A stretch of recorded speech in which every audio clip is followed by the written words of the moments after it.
తుమ్మెదా ఓ తుమ్మెదా ఎంత తుంటరోడే గోవిందుడు తుమ్మెదా తుమ్మెదా ఓ తుమ్మెదా ఎంత తుంటరోడే గోవిందుడు తుమ్మెదా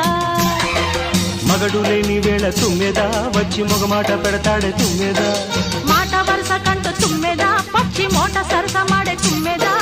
అంత ఎదురుగానే తుమ్మెదా రెచ్చి హత్తుకోపోయాడు